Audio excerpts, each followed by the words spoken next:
I'll never forget the day it all started. It was a simple question, one I thought was harmless. Are we inviting the relatives to Mom's birthday this year? I asked, just like we'd done every year. I wanted to help out. Maybe make the preparations a little easier for everyone. But when my dad answered, I could feel something was off. He didn't even wait for me to finish the question before he cut me off, his voice heavier than usual. You showing up is just an embarrassment to the whole family, he said flatly. My stomach dropped. The silence that followed was thick and awkward. I wasn't sure if he'd meant to say it out loud, but it didn't matter. His words stung, and they hung in the air between us like a weight. His reasoning. My sister's boyfriend was coming, and they didn't want my presence to ruin the image they were trying to project. He was a manager, well-spoken, successful, the perfect match for Melissa in their eyes. And here I was, just me. At that moment, I didn't even know how to respond. I wanted to argue, to say something, anything, but instead, I just sat there, feeling the heat rise in my face, my hands trembling. But I said nothing. I simply put down the phone, the words still echoing in my head. I had spent years taking care of them, covering bills, supporting them in silence. And for what? To be called the family embarrassment. It didn't feel real, but there it was. I couldn't deny the reality in front of me. So, I did something I had never done before. I logged into my bank account and went through the payments I'd been making for the last 2 years. Electricity, water, internet every single month, without fail. It was automatic, set up years ago without much thought. Each time, I paid without complaint, hoping it would be enough. But it wasn't. I wasn't enough. As I scrolled through the history, I saw the total. Nearly $10.0 so. That was how much I'd spent supporting my family while they treated me like an afterthought. And now, here they were, calling me the shame of the family. I don't know what hurt more, the money, the lack of appreciation, or the cold truth that had never been so clear. I wasn't wanted. Not truly. Not in their world. So, I did what I had to do. I canceled the automatic payments. I didn't even hesitate. It wasn't about punishing them. It was about reclaiming some dignity for myself. They didn't appreciate what I'd done for them, and I wasn't going to keep pretending that I was invisible. A month passed, and things started to unravel. They didn't understand at first. The calls came in texts asking for money to cover bills, messages begging for help. I didn't answer, not because I wanted to hurt them, but because I had finally learned to stop giving when it wasn't being valued. The first message came a week later. A simple text from my mom. The tone was familiar. That soft voice she always used when asking for something. The internet bill is due. Can you take care of it? I stared at my phone. My mind frozen for a moment. I didn't respond. Not because I was trying to make a statement, but because after everything that had happened, the first thing they thought to ask of me was money. Nothing had changed. The silence was deafening. But in a way, it was my answer. It was all I had left to give. The next call came from my dad. I didn't pick up. I knew what it was about: more bills, more needs. But I wasn't their ATM anymore. The messages kept coming in, one after the other, each one more urgent than the last. The power was off. The water wasn't working. The internet was down. Still, I didn't respond. And as the evening wore on, I found myself staring at the screen. Not angry, not hurt, just numb. They weren't calling because they missed me. They weren't calling because they cared. They were calling because their convenience had disappeared. And that was the moment I realized it wasn't about love. It was never about love. I stayed where I was, in the quiet of my living room, holding the now cold coffee cup. The world outside was gray, the cold seeping through the window like the chill in my heart. I let the silence settle around me, not out of spite, but because I needed that space. It was my mother's birthday that day, and while she was celebrating with the relatives, I was sitting alone, letting their calls go unanswered. I didn't need to be there. I wasn't wanted. And for the first time in my life, that truth didn't break me, it freed me. The texts kept rolling in from my parents and Melissa, but the one that stood out came from my Aunt Lauren. She was the only one in the family who ever bothered to see me for who I was, not for what I could provide. She called me on video, her face coming into view with a mixture of concern and confusion. "You're not going to pay it." Nolan? She asked, her voice gentle but uncertain. I didn't answer right away. The words I had been holding back for years suddenly found their way out. You know, Auntie, I began slowly. It was Dad who told me not to come. He said if I insisted on coming home, I shouldn't call him my father anymore. Her expression shifted. She didn't say anything for a moment, her eyes moving toward the background, scanning the noise of the birthday party. And then everything around her seemed to explode into chaos. My mom's voice rang out, sharp with disappointment. Tell him I'm ashamed of him. On this day of all days, how could he do this? I stayed silent. I wasn't going to be drawn into their drama. My father's voice cut through next. It's not that serious. It's just paying a few bills. What kind of man gets petty over money? Behind him, Melissa appeared, her arms crossed, lips curled in irritation. He even picked up the call. Mom's been crying all day. Does he even care? Seriously, no shame at all. I didn't flinch. I didn't say a word. I just watched as they all bickered behind the screen, trying to make sense of what I had done. And then, as if the universe had decided to throw one last twist into the evening, a young man appeared on the screen. He looked confused, his expression somewhere between surprise and uncertainty. Hey, boss, he said, his voice a bit rough, as if unsure whether the words belonged in this moment. It took me a few seconds to process who he was. Hudson, Melissa's boyfriend, the one who had always been the shining example of success in their eyes, the one they had hoped would be impressed by their family, their perfect image. And just like that, everything clicked. Hudson worked for my company. He was a new hire, transferred from the southern branch.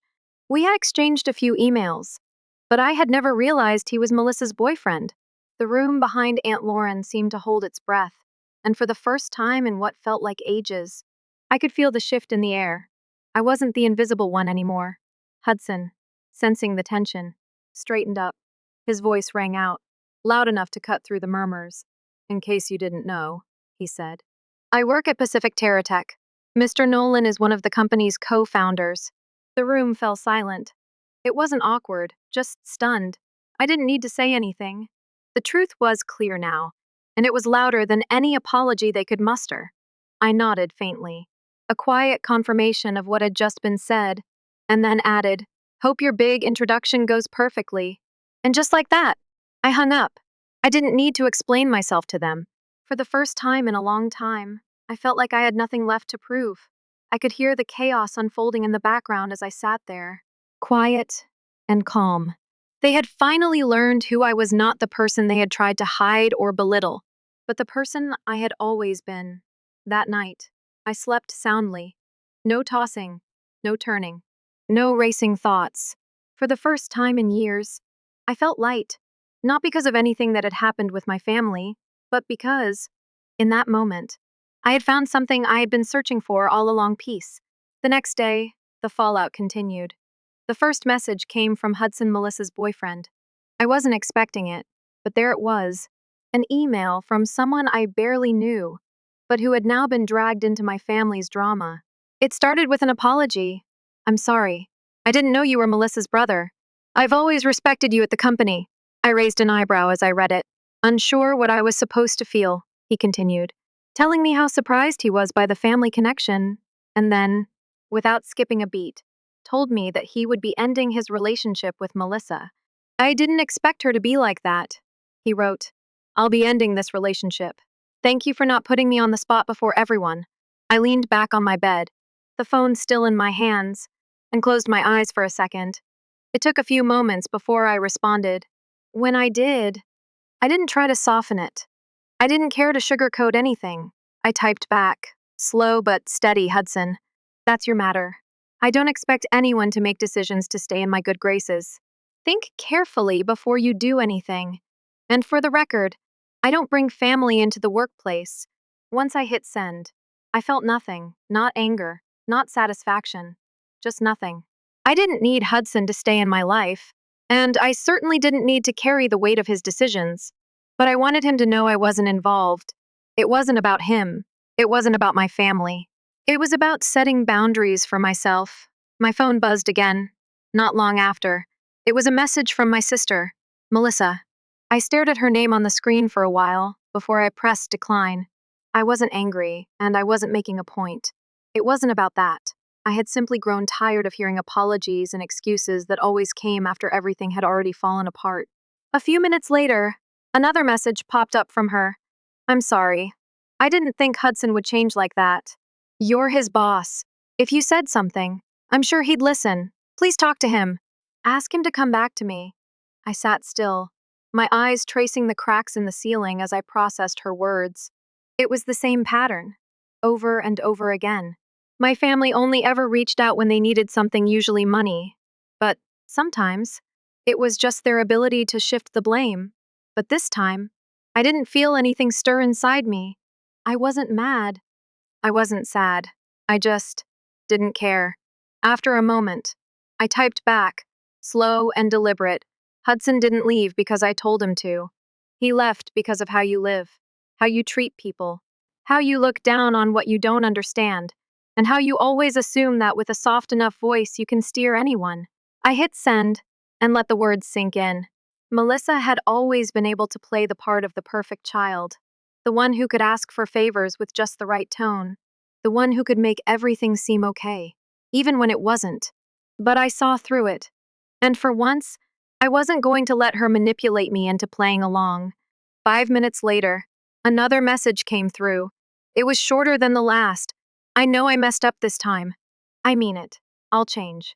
Please believe me. Just this once. I didn't reply. I read it. Then set my phone aside. It wasn't that I didn't care about her, but I had learned something in these 2 years. The distance between people wasn't in the apologies, but in when those apologies came and how often they came after everything had already fallen apart. A few days later, it was Friday afternoon. I was wrapping up a meeting at work when I noticed a notification on my phone. I saw that it was from my parents. I had been waiting for something, and here it was. It wasn't a call or a text, it was a visit. They were standing on my front porch when I got home. I froze for a moment, taking in the sight of them. My parents, with small suitcases in hand. They didn't look like they were just passing through. They looked worn, tired, like they had traveled a long distance, physically and emotionally. They weren't here just to visit, without saying anything.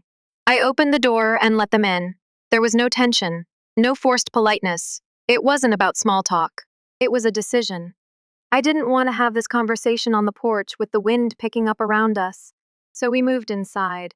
The tea on the table was still warm, steam rising gently from the cup.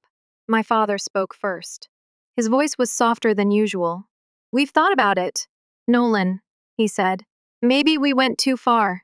Things shouldn't have gotten to this point. My mother added her own words. We're sorry. We've been reflecting on it. Maybe we should have handled things better. I didn't interrupt. I didn't argue. I just listened. Because this wasn't the time for speaking it. Was the time to see if their apology was sincere, or if it was just a way to patch up the damage they had caused. But as I waited for them to finish, I could feel the shift. My father's tone changed, hardening again. We're family, Nolan. And family helps each other. We raised you. We sent you to school. Everything you have now is part of us. I looked at him, my expression still neutral. There was no anger, no resentment, but I could feel my posture shift slightly. I sat up straighter. His words were loaded. It wasn't just an apology. It was a reminder. A reminder of what they had done for me, what they had given me. Then my mother spoke again. This time, her voice was softer, almost too reasonable.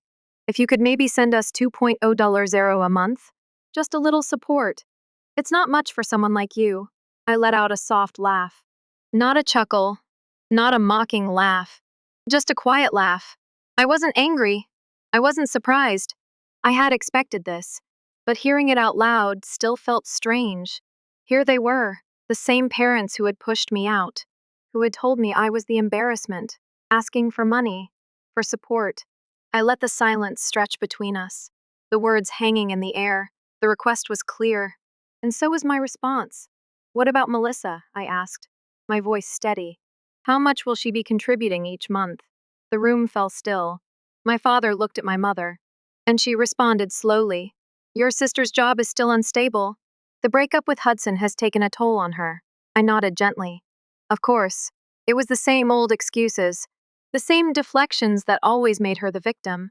I wasn't surprised. I lifted my gaze and looked directly at them. If she agrees to support you with $2.0 a month, I'll do the same. No more, no less. The silence in the room thickened. Neither of them spoke. They stared at me, trying to figure out whether I was serious. But I wasn't going to back down. For the first time, I was the one setting the terms. I leaned back, calmly. Or if you want me to carry the full amount, I'll need something in writing, a legal agreement confirming that after you both pass, the house will belong to me in full. My parents stayed silent. No one said a word. And I waited. I didn't push. I didn't ask. I just let it sit there. I had already made my decision. The ball was in their court now. Suddenly, my father jumped to his feet, slamming his palm down on the table so hard the teacup tipped over. He was shouting now, his face red, his voice rising with fury. You're setting conditions for your parents. We raised you for over 20 years, and now you want to nickel and dime us. What kind of life are you living? His voice was so loud that I wouldn't be surprised if the neighbors heard every word. But I didn't flinch. I didn't move. I stayed calm, still, waiting for him to finish. When he finally quieted, I stood up slowly, my voice low but clear. I think you both should leave my house. It wasn't a threat. It wasn't said in anger. It was just a statement. A simple request from someone who had finally had enough. Enough of the expectations. Enough of the manipulation. Enough of being the good son. 2 years have passed since that night, and I still live here. I still work. I still carry on with my life. The only difference is, I've stopped letting myself be an emotional ATM always giving, always being taken from, and always hurting in the name of duty. I didn't block my parents' numbers. I didn't change my email. I didn't cut them off completely. I just stopped reaching out. I wanted to see if, when I was no longer the shadow of duty and obligation, they would still see me as part of the family. I waited to see if they would reach out, not because they needed something, but because they cared. But they didn't. No call, no message asking how I was doing, no birthday wishes. Not even a simple, "How are you?" I've learned that some things are never meant to change. Not everyone is willing to admit they were wrong. Not everyone will change, especially those who have never believed they were wrong to begin with. For the first time, I truly understand what it means to step away from a family dynamic that doesn't work. It's a hard thing to realize. Family doesn't always mean unconditional love. Sometimes it means being taken for granted. Sometimes dit means being expected to give and give, with no regard for your own well-being. I'm not angry anymore. Not at them, not at the situation, just indifferent. I've learned to live for myself, to take care of my own needs and my own happiness. And I've come to accept that I am enough, without needing to prove anything to anyone. One day, about a week after my parents left, I got an email. It wasn't from my parents. It was from someone at work. Hudson Kane, the man who had once been a part of my sister's life. The subject line caught my eye, and I opened it without hesitation. The message was short but clear. It seemed he had gotten tired of pretending. I've decided to end things with Melissa. After everything, I don't think I can continue with this relationship. I respect you too much to keep hiding it. I'm sorry for what happened. I read through it twice before setting my phone down. For the first time in a long time, I felt like there was some justice in the world. Hudson had seen the truth, too. He had seen how my family treated me, how they took advantage of my willingness to always help. He had seen them for who they really were. But it wasn't about him. It wasn't about Melissa or Hudson. It was about me, standing on my own. Not for anyone else's approval, but for my own peace of mind. The next morning, I woke up to a series of missed calls and messages.